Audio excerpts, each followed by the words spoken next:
Good morning, everyone. I am Kishore, and we are choosing the topic of automated human following trolley using image and video processing under the guidance of Professor Onraju.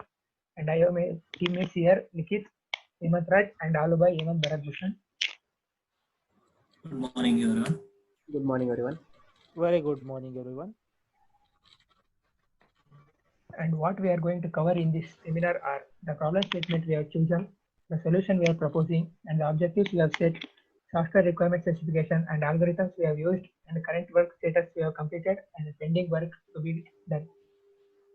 Going on to the next slide. Coming to the problem statement, as we have discussed it in detail in the previous presentation, I'm not going to explain it in detail, but I just give an overview of it. Yeah, what was the problem was in the present day, there were no automatic human follow trolley. You may have observed it. So the problem was it was indirectly affecting the work efficiency, maybe the staff nurse and also the customers, and also it was making some old age people to be a risk task. So we have chosen it as a problem, and we have found a solution for it. Coming to the solution.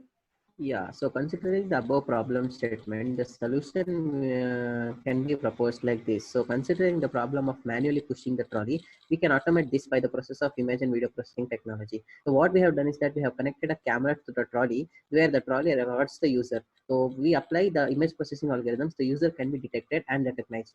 So one more complexity is that once the trolley follows the user, there should be certain distance between the user and the trolley. So what we did is that to maintain a constant distance, we using distance estimation technique. So using this solution, we can automate this process and it can be very easy to use. So moving on to the objectives.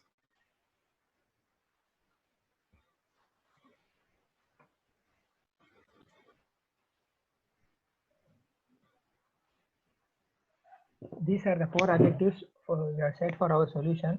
As we have discussed this in detail previously, we are not going in depth. Just to mention, our first objective is to design a human following trolley using image and video processing. Yeah, so one of the second objective is detection of the humans from the input image and video by eliminating the background and noise. So this is the objective where, as I told, the camera is attached to the trolley and detection of the human should be made by the trolley, and after detecting should be recognized. So next objective comes like this.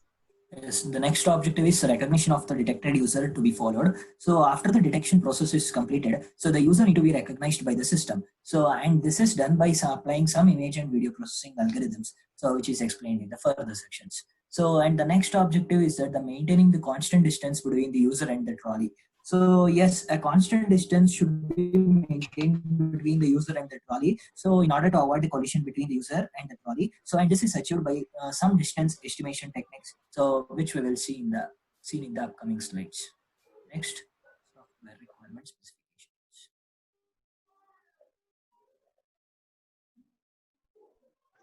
Yeah.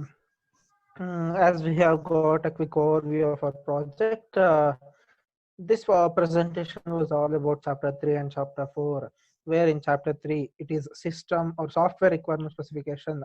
It deals with what are the softwares we are going to use, how we have designed our system, how we are planning it, and how exactly the system is contains its requirements, what are the main requirements. And we have segregated this software requirement specification as the following groups.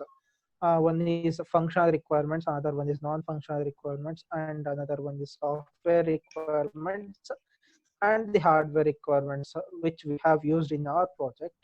Coming to the functional requirements, yeah, what is functional requirements? To be more specific, functional requirements are those requirements without using these requirements, our project will not exist. I mean, yeah, there are some requirements which will be very, very essential to the existence of the project, to the existence of the system. Are said to be functional requirements, and we have quoted two main functional requirements in our system. One is user. Yeah, why we have said user as a functional requirement? So, yeah, as we said before, we have proposing a system which follows the user or follows the human. So in order, if there is no user only, whom should it follow? Thus, we have taken this user as a functional requirements. There must be a user at least to make the trolley should to follow him. So we have considered user as functional requirements. And in user, as we have made our boundary or set our boundary to the hospitals and shopping malls, that too only for the flat and surfaces, we have considered two main users, that is staff nurse and the customer, and the staff nurse in hospital scenario and the customers in the shopping malls. These two will play a major role in the existence of a project. So we have considered them as a function, one of the functional requirements.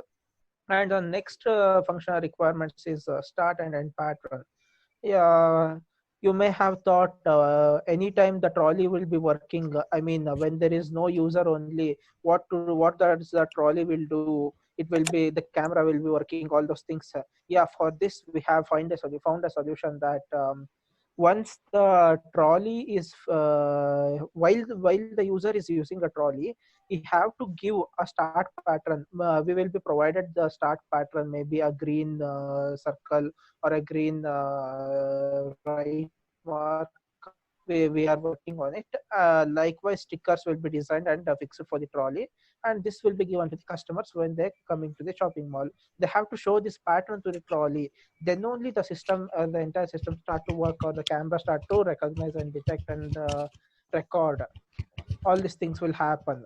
And once he finishes all those things, the data should be deleted, right? So the trolley should know this is the end of the work.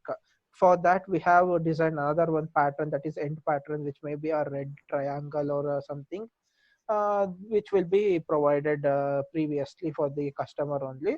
Once he finished all the shopping things, he should show that to the camera so that the system recognizes it as an end thing, and it will what will happen is the whole system will get ended. I mean, it will be stopped or halted. So in this thing, there should be a start and end patterns. So we have considered it as one of the important and essential things for the existence of project. So we have considered it as one of the functional requirements. This is all about functional requirements. And coming to the non-functional requirements. Non-functional requirements are the things which enhances our use of our project.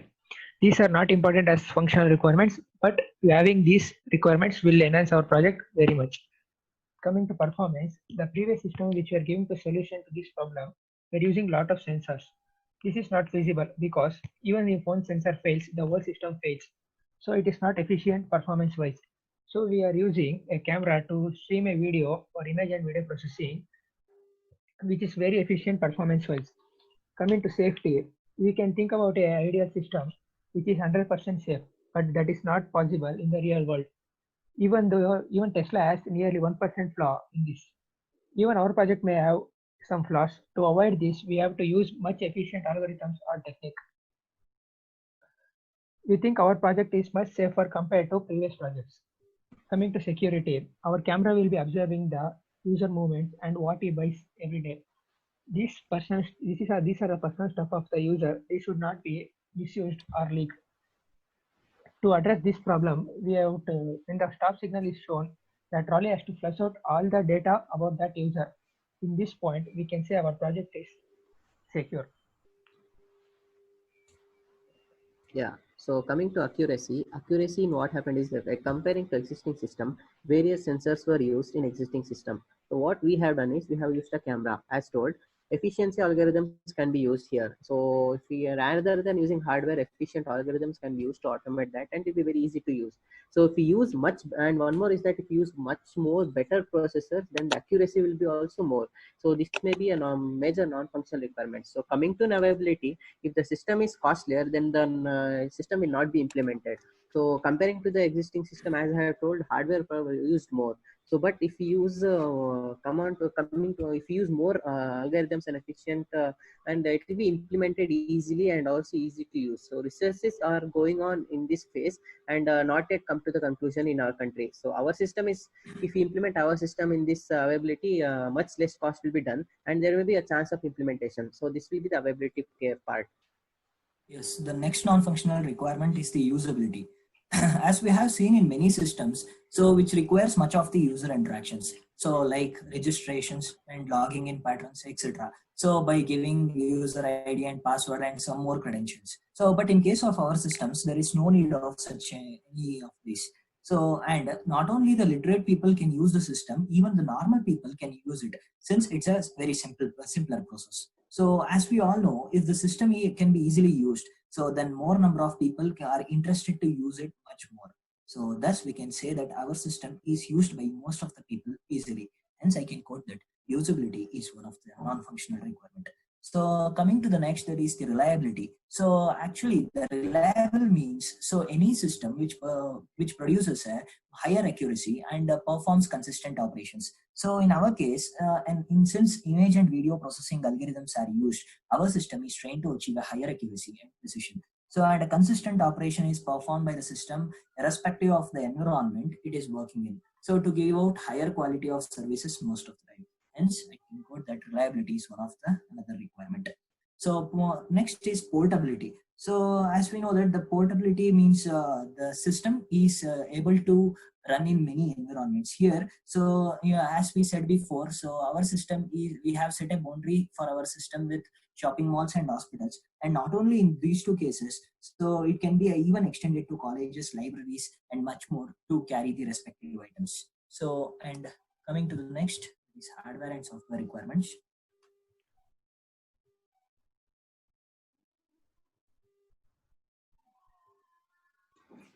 Yeah, coming to the hardware and software requirements, the main hardware requirements we have used is L290D motor driver IC, caster wheel, Vivo wheel, Raspberry Pi 4, Pi camera, and power supply.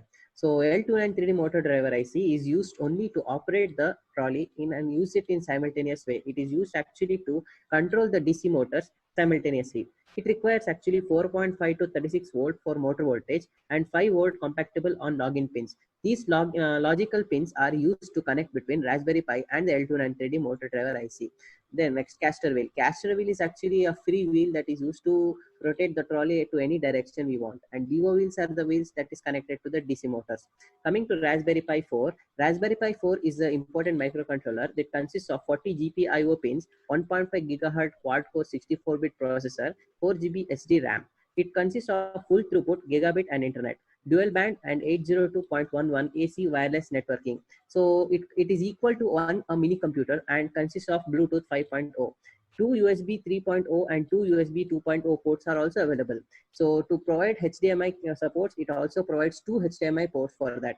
So coming to the Pi camera is specially designed for Raspberry Pi.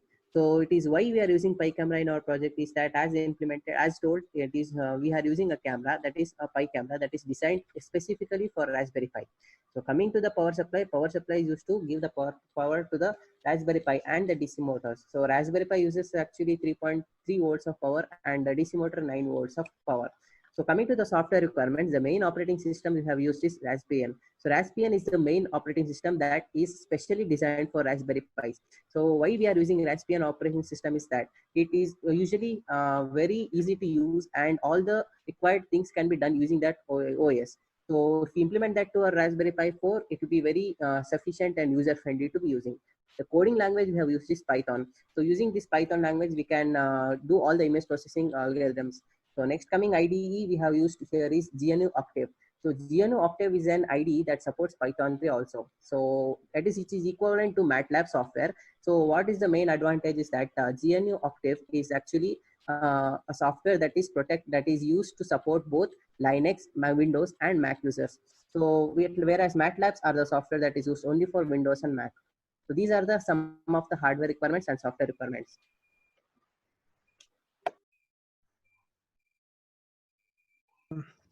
Yeah.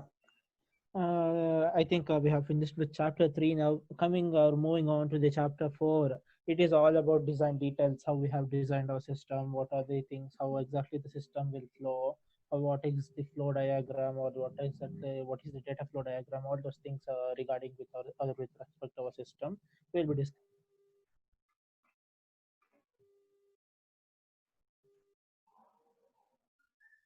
Continue. Yeah. It all about system architecture. Coming to what exactly is system architecture?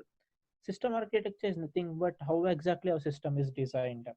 What are the important components of a system, and what is the how it is connected, how the flow will go. All those things will be discussed in system architecture. And yeah, as our trolley is a human following trolley, there will be a user. He is one of the important component, or we have chosen him as one of the important component, important person.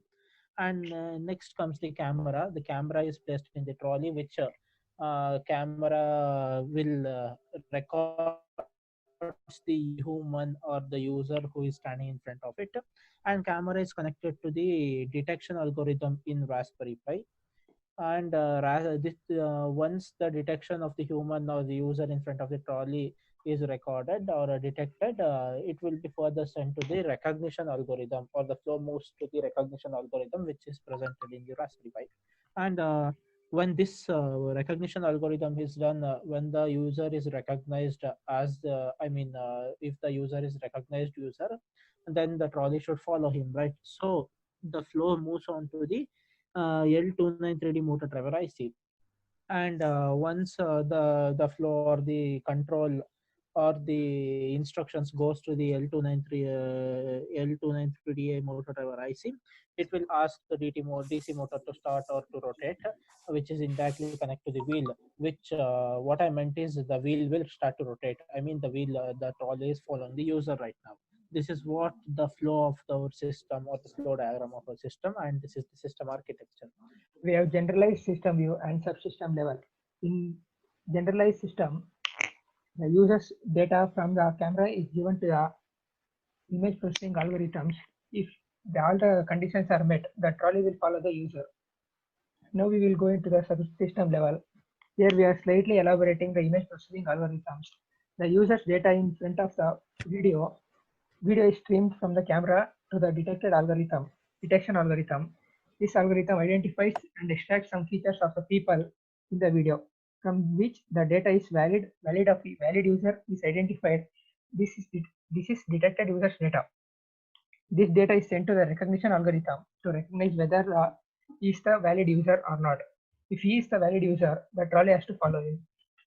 Coming to the activity diagram, so as we have seen in the previous case in the data flow diagram, how the data flows from one stage to the next stage in the entire system. Similarly, here we will see what all the different activities which are performed in each and every stage. So first, in the beginning, the user stands in front of the trolley, and then the camera continuously records whichever it is in front of it. So from the recorded data, so only the user's information will be captured. So and the user's features will be extracted and it is detected. So and it is stored in the Raspberry Pi storage. So then the recognition process need to be carried out. So in order to follow the user. So after the recognition, the distance estimation process is done. So in order to maintain a constant distance between the user and the trolley. So this is performed in order to avoid the collision. So finally, the trolley follows the recognized user by maintaining the constant distance.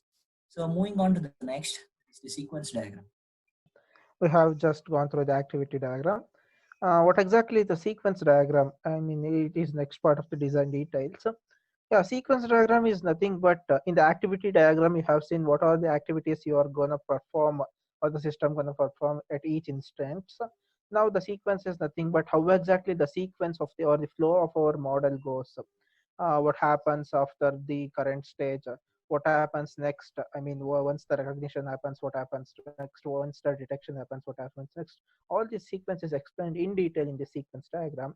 Coming to the first case, and we have chosen some of the attributes or important components as user, camera, detection algorithm, storage, recognition algorithm, distance estimation algorithm. I mean the technique or the motor driver IC, next stop process. All those things we have chosen as one important points or important sections. To start with the sequence diagram, the user, he will stand in front of the camera, and the camera captures the data of the user, I mean the image of the user, and it starts recording. Once the recording is, the user is standing and camera starts recording, this record is sent to the detection algorithm which is present in the Raspberry Pi. And in this detection algorithm, if the user is present, I mean the user is detected, his data or his points will be extracted. I mean, his features or the detected user's features will be extracted and it is stored in the Raspberry Pi storage. And this stored data is sent to the recognition algorithm. And as you all know, if the system is started now, there won't be any previous data. How exactly recognition algorithm works is it compares with the previous features extracted by the detected user, and if the current user or the current storage or the current details of the user matches with the previous details, then he will be the recognized user. So since it is first time and there will be no recognized data, or there will be no comparison data, the recognition algorithm fails, or the control will not gonna move further. Thus the user will be unrecognized and it will be kept as it is in the storage.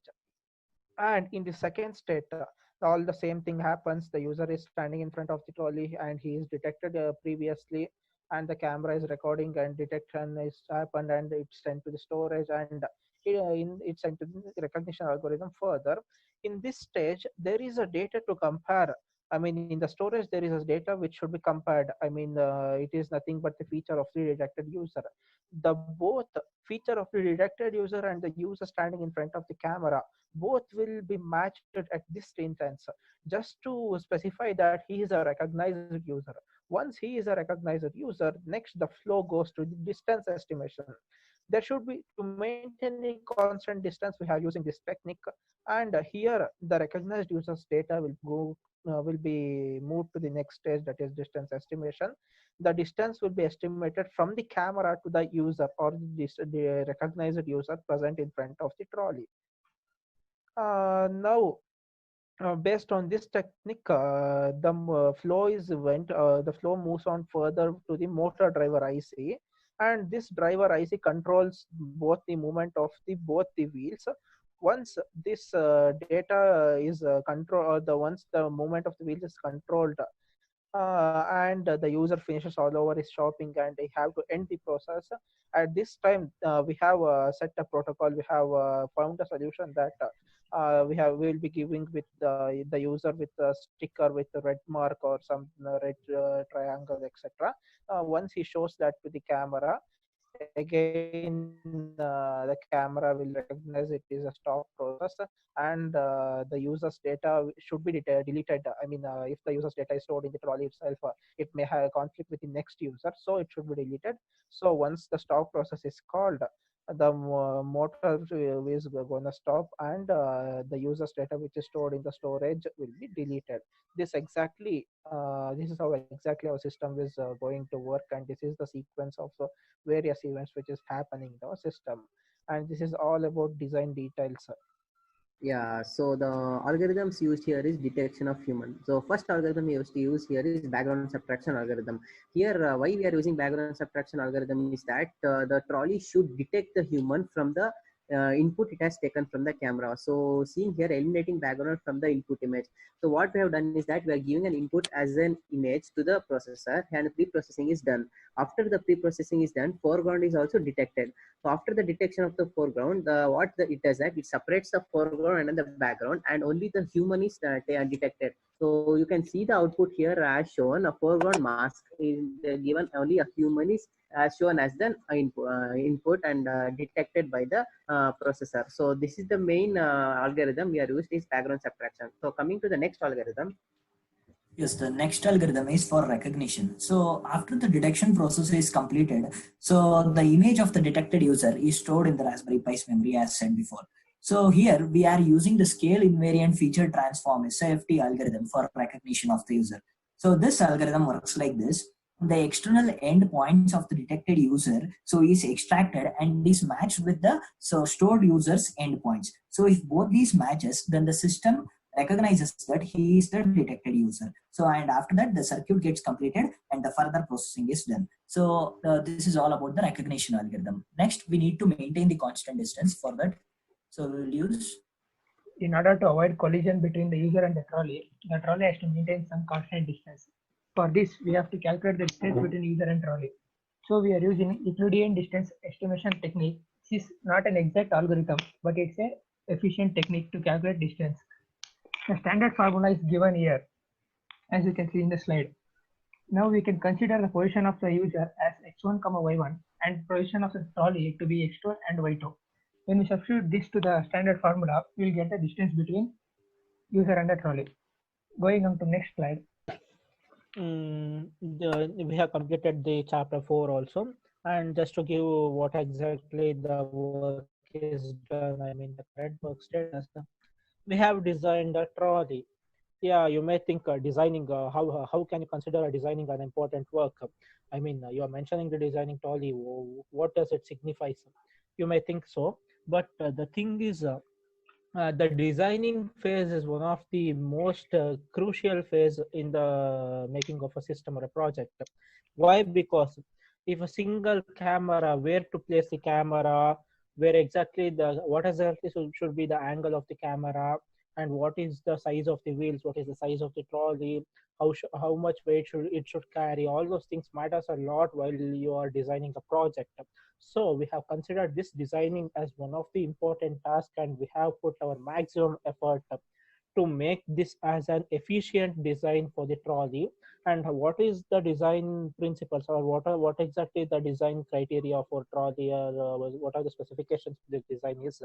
We have a camera which is fixed in front of the trolley, and there is a caster wheel and two normal wheels, and a chassis, and carrier is fixed behind in the back position of the trolley.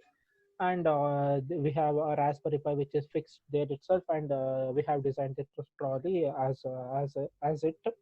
And moving on to the next workflow, or what have we done after the designing is, Yes, the next thing what we have done is we have implemented the line follower trolley. So after the trolley is successfully designed, so we implemented a line follower trolley. So here you may have a question that, so what's the use of this line follower trolley? Here, so actually our idea is that if it can follow the line, so why can't it follow the human by changing the inputs and some methods? So we have done this. So as a first working step, and using this, we are trying to achieve a final end result. So moving on to the next current status. You can observe in the video that we are controlling the trolley by giving keystroke inputs. As you can see, our trolley is not only going in forward and backward direction, but it is also going in sideways. This is very important for our project. We can praise it by giving the user input from the camera so that it can follow him. To the detection of human from the video.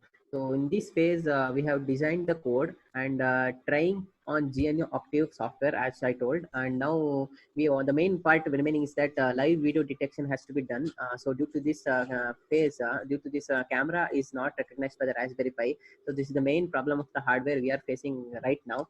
And we have asked our guide Honraju sir for help regarding this problem. And sir has also mentioned about, we are also updated about this to our sir, Honraju sir. So, and we have also implemented many techniques and trying to, so these are solve this phase, and also asked help from many people.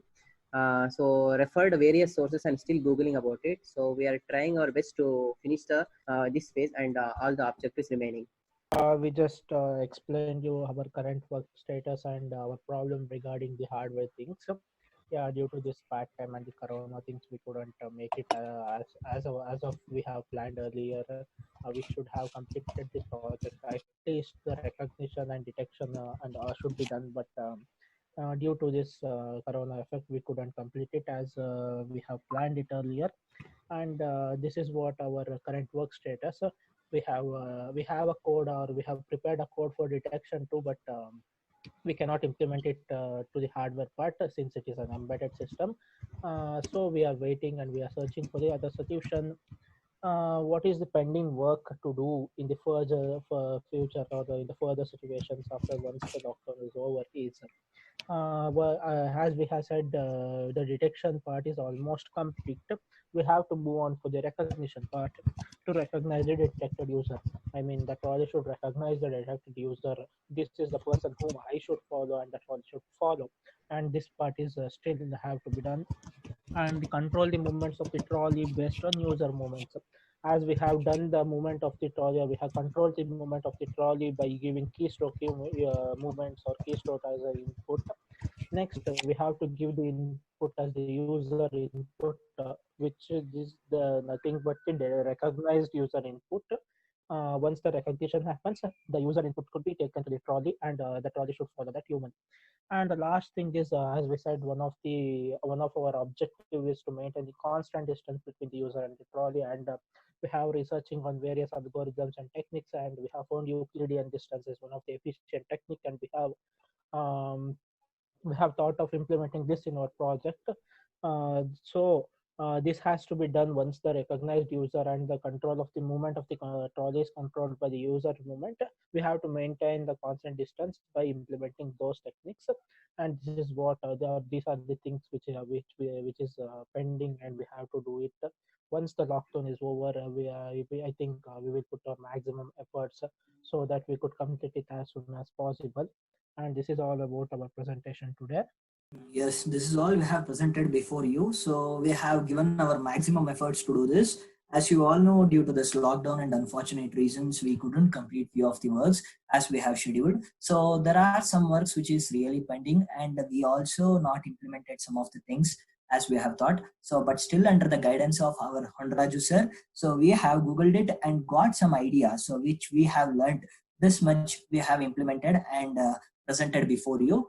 Hope it is understandable for all of you, and our efforts was fulfilled to make this presentation effective. So thank you one and all. So for listening to this, if there are any queries, we are open for it.